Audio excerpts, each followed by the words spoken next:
Hey guys, thank you for joining me today. If you're new to my channel, welcome. You may not know that on my channel, along with DIYs and thrift hauls and really fun topics, we also discuss mental illness and depression awareness. It's really important for me to do this because I personally suffer from depression and anxiety and PTSD, and I do go to a counselor and I am treated for it. And I know many of my followers, even if they don't have those conditions, they can identify with it. Some of them may have symptoms, some of them may not know how to be treated. So I do want to discuss this. I am not a medical professional. Please seek medical advice or call 911 if you're having any suicidal thoughts or feelings. So I talk about it to, like I said, bring awareness about it. In today's topic, I want to talk about triggers. Now, you may not have ever heard the word triggers, and what comes to mind may be like a gun trigger or something. That's not what I'm talking about. With triggers, it is a memory or a flashback that takes you back to the incident of your trauma. That's Google's definition of it. Technically not Google, so I put in Google trigger so I could get the definition for you guys. And their definition, it didn't really talk about the emotional word of trigger, but underneath it there was a psychological link, and they gave me a definition, so I guess I can't necessarily say Google. It was more of a psychological website type thing, but anyway, that really is what it is. If you go to any kind of psychologist or psychiatrist, they are very familiar with the word trigger. They will use it, and especially if you're suffering from it, that is something y'all will probably discuss when you go. So I don't think I've ever brought up this topic with you guys. I've talked about depression, I've talked about my sadness, but not so much what triggers me and what happens when I get triggered. So let's talk for a moment just about triggers in and of themselves. Triggers can happen anywhere, anytime. Like, things can be going great in your day. You could be at a festival, you could be with your family, and someone could say something, you could witness something that's going to take you back to that moment of loss or emptiness or hurt, and you react, whether it's like an emotional reaction or a psychological reaction, or it could be like all the above. You may feel like rage, like complete rage, anger, sadness, all in a ball, and you're in the middle of something happy. And it's very hard to know what to do with yourself and how to deal with situations like that. Now, this video is not about how to handle triggers, because I'm completely honest with you guys, I'm not there yet to tell you guys how to handle triggers. I don't think I handle them well. They happen to me a lot, and they've definitely been happening to me more often. So I feel like the more trauma you've had, the more recent that it is, the more common triggers may actually set you off. So I just don't want you to feel like that depression is just about like being dark and gloomy, and then all of a sudden you get like really angry. Of course all that can happen, but that can happen to the average person as well. But with triggers, I want you to understand that you're not alone if you're in like a positive situation and something happens and you remember that moment you got hurt. You remember that moment that person was taken from you. You remember, that person's last breath, or your heart being broken in that second, where you were curled up in a ball and somebody told you they didn't want you anymore, didn't appreciate you, or you weren't worth it. That kind of a thing. There could be so many scenarios. I cannot list them. I don't think anybody could list them because there's so many. There's so much different types of trauma that can happen to people. And I know it stays with us. And even if we think we've healed and moved on from it and we're completely fine, there could be something like rooted really deep within our heart that we're going to witness something at some point, and it's going to take us back to that moment, and it's going to really, really hurt. And I don't think that my grandmother would mind me sharing this story. I know my grandmother, had a great counselor. She had a wonderful relationship with her counselor, and she never really got to know her dad really good. And I believe her dad had polio. And one time, he came to the house, and she was a little girl, and she, ran up to him and hugged him, and her mother, had to pull her away from him because she was afraid he was contagious, and she didn't want my grandmother to get it. And my grandmother said to 50, 60 years later, when she would go to the counselor, if she were to bring that moment up, she remembers being pulled away from her dad, and she said she would just cry. Being an older woman, her father had long since passed away. she remembered when she hit that spot, she remembered it and everything hurt. And you know, she would, you know, and my grandmother was so strong, and like you would never know she was suffering from anything. I would never have known that that happened, but she told me about that, and that makes sense in my life because I have moments where I'm good, like it's okay, I'm okay, and I will watch something. So I'm a very visual person. I'm going to talk about me personally. And please understand that I'm not saying like I'm the definition of triggers right here. Everybody has a different situation, but for me, it's visual. Usually I'll watch something on TV, or I will be in a coffee shop, or I will be in the Dollar Tree or Walmart, and I'll see something and everything hurts again. So last night I was watching Locked Up. Y'all know I love true crime. A lot of y'all know that. And that's one of my favorite shows to watch, Locked Up or Forensic Files. Forensic Files does not so much do this to me, but Locked Up does. So if you've never watched Locked Up, it's a story. No, it's a true crime about a jail, and they have a camera in there, and they take you around about like the jail lifestyle and how prisoners live and what they eat and what they do during the day. I just find it kind of interesting. I've always liked that kind of thing, and listening to people's stories and how they got there. So anyway, I was watching Locked Up, and I'm trying to remember okay, so they have programs in the jail, not all jails, but some jails, for education. And so they have like rehabilitation programs as well to help people that are on drugs get education, or to get off drugs, to get their life in order, so when they get out of jail, they have a shot. That education is something that's really triggering for me, and I'm going to use the word triggering a lot, so sorry, I don't know another word for it, but that's something that causes me to react when I see it. It is not that I think that programs like that for prisoners, and I hate saying prisoners because they are people, they are humans, for people is a bad thing. But I feel like I have had such limited education despite the fact I have wanted to have more education, and financially I haven't been able to, circumstantially I haven't been able to, and here people are in jail at the lowest point in their life, and they're going to school and they're earning a degree, and I feel like it's unfair. It's unfair because I feel like people that struggle with mental illness, you know, they can't just go into a normal college situation and have a good college experience. I never went to college where I was like partying and having a great time. I never even went out with friends in college. I did get my associate's degree, but it was mainly through online classes of college, and I never went on to get my bachelor's degree despite the fact, you know, that I had wanted it, because I am in so much debt from my associate's degree. So that's hard because I feel really ashamed of that, and I know there's other ways to be successful, and this video isn't about that, but something that I deal with is education and the stress of not feeling good enough. And so when I watch other people have opportunities that I have never been able to have, that is very triggering for me. Another situation that happened on Locked Up, I know y'all are like, you need to stop watching this show now, but you know, there's lots, and we're gonna keep going with a couple of different incidents so that y'all can see it's not just about a show. But I saw Locked Up a couple of weeks ago, and it was about the men in jail had this children's reading program. I know you're like, wow, that sounds safe. No, what it was is the men went to the library. They picked out a book for their child. They would read the book on a voice recorder, and then the person in the prison that was in charge of the program would put the tape inside of a envelope, and I think they would write a little message, or they'd speak a little message on the audio recorder for their child. They would mail it to the family, and that way the dads were able to have a connection, you know, from the prison to their child wherever they were.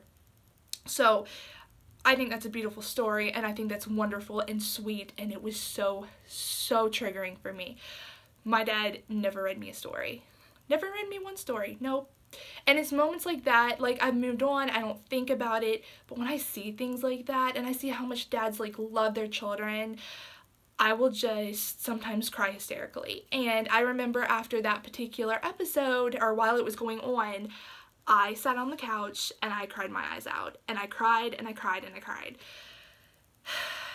Because it hurts, because it's not fair, because I'm angry, because I'm like, I deserved better, and there's nothing I can do about that, because I have a strong personality. I'm an introverted personality, but I have a strong personality. I'll fight for what I believe in, especially for animals that don't have a voice, you know, and I will fight for the underdog any day. I will fight for the lower class any day. That's why I'm not afraid to do these videos. I'm not afraid to be judged. everybody has a different opinion, but I know what I suffer from, and nobody can tell me differently from that. And, you know, as a subscriber and a friend, I hope that you would never let anybody degrade you or make you feel vulnerable as to what you are experiencing in your own life, because that is your story and that is your journey, and nobody should be able to take that from you or judge you for it. But, you know, with all that being said, you know, I'm trying to think of other things that are triggering. So another thing is going to like Walmart or the Dollar Tree during a holiday. Not a good idea. That's hard, because you go in there and you have families. Like this past Easter, families looking for like Easter baskets for their kids.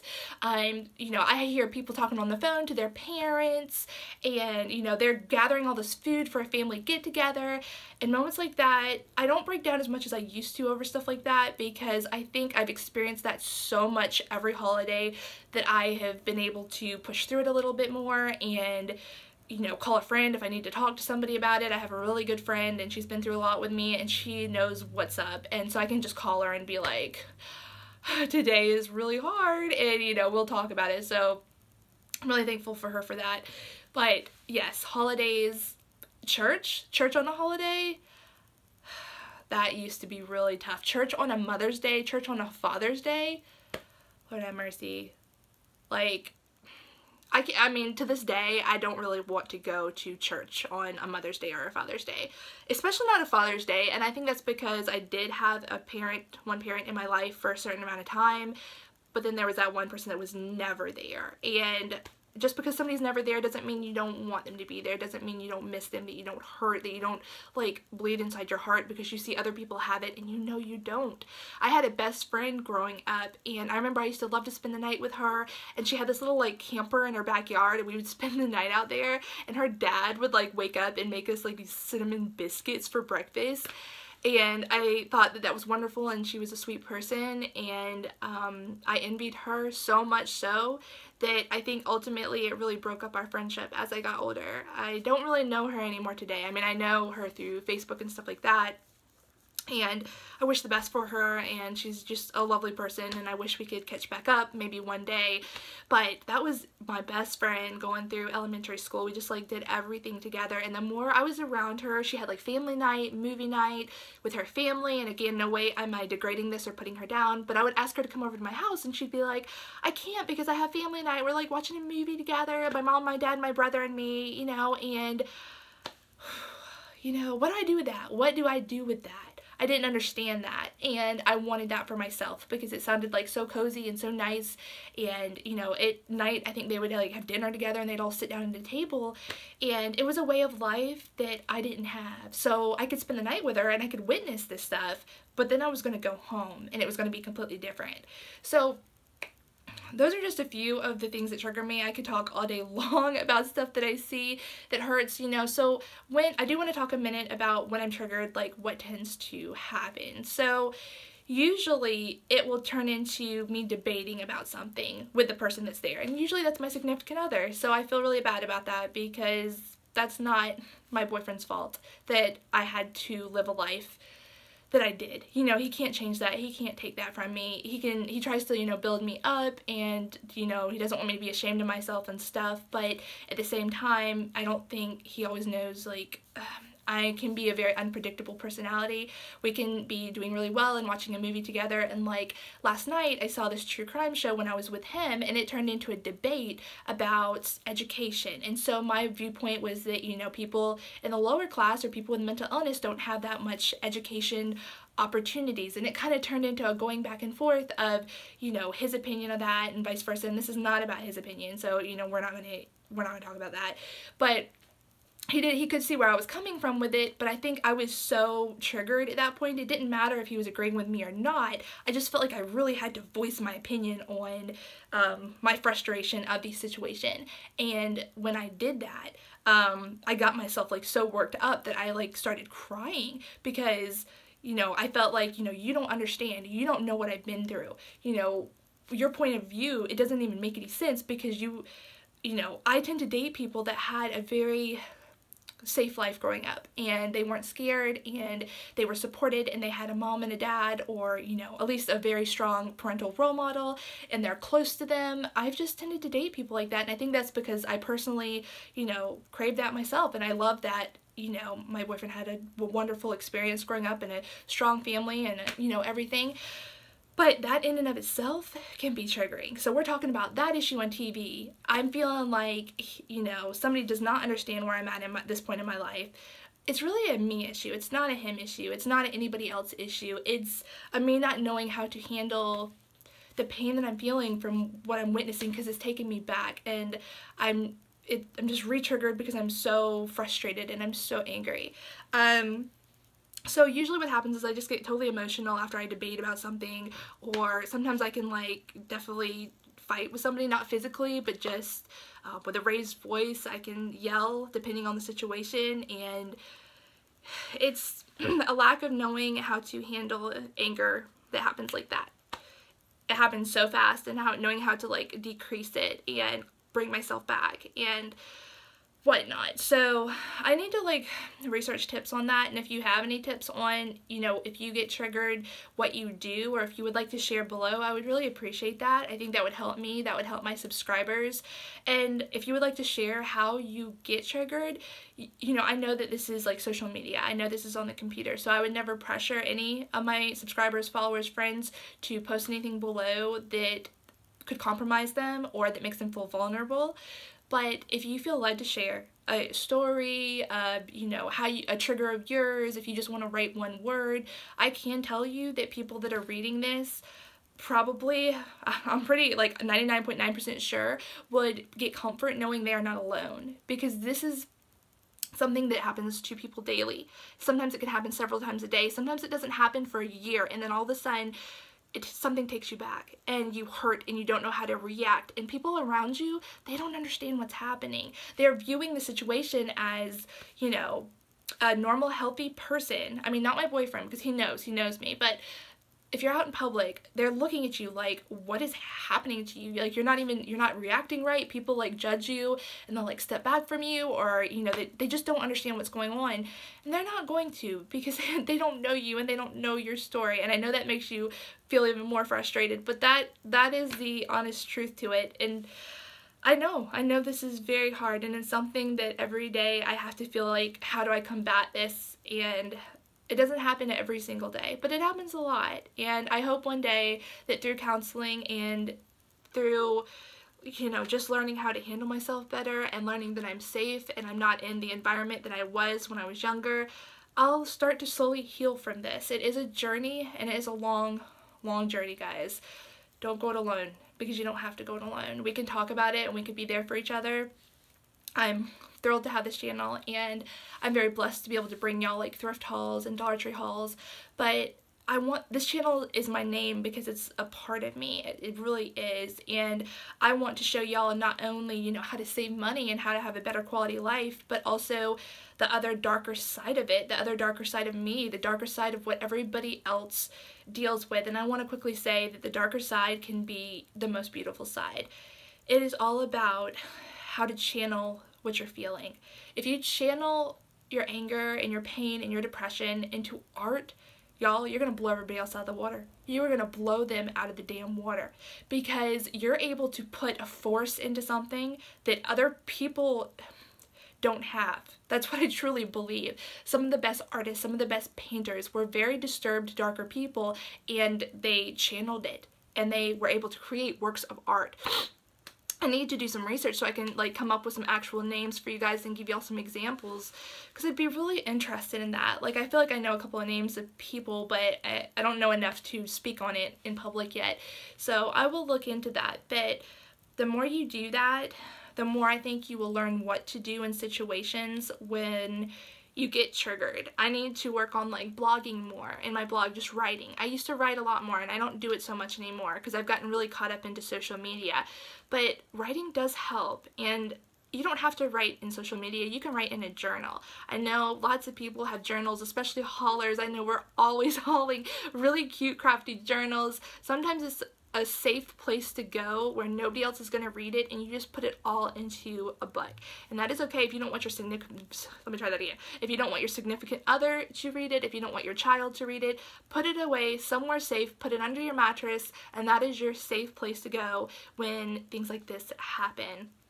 And the more I learn tips on this, the more I learn how to deal with triggers, and I do some research and I go through counseling, the more I will be able to teach you guys how to handle it. But no, you're not alone, and I appreciate you listening to my story today.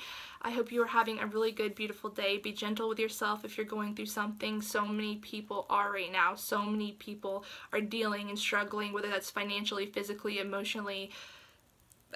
I don't even know, you know, there's so many different ways, but hang in there, guys, and I appreciate you supporting my channel and loving me through everything. I love you guys, and I will see you soon. Bye.